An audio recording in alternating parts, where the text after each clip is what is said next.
youths like us, they say problem ko मात्रै कुरा गर्नु भन्दाखेरि पनि why can't we be a part of the solution?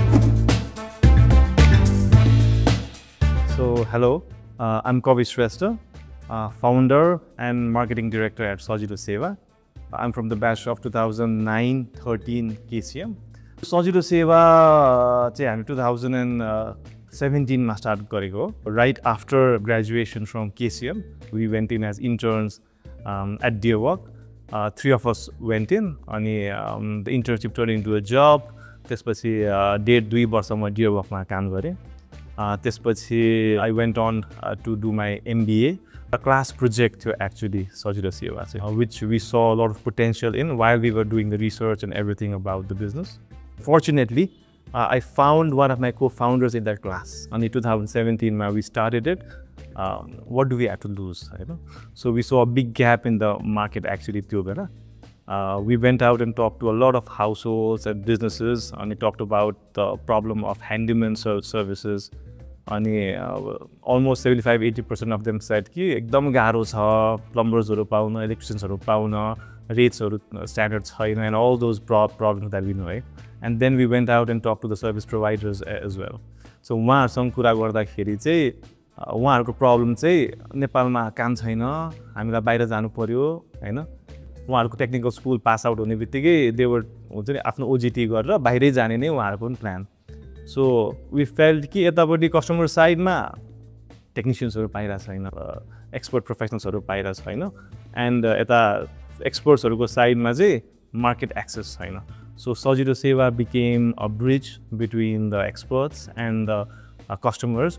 8 years fast forward, it is one of the first service marketplaces. So to a handyman company, it evolved into a marketplace, right? So not just plumbers and electricians or carpenters. Here, customers can find 50+ services across different 9 categories. A lot of clients that Sajilo Sewa clients, KCM alumni, KCM faculties, KCM juniors. So it really helped me shape my entrepreneurial mindset. I was one of the pitchers at Shark Tank as well, me and my team. I'm the Sajilo Sewa represent गरेर गएको थियौं. It was a very good experience. Fortunately, we were able to get the deal as well. Shark Tank was a long-awaited kind of event.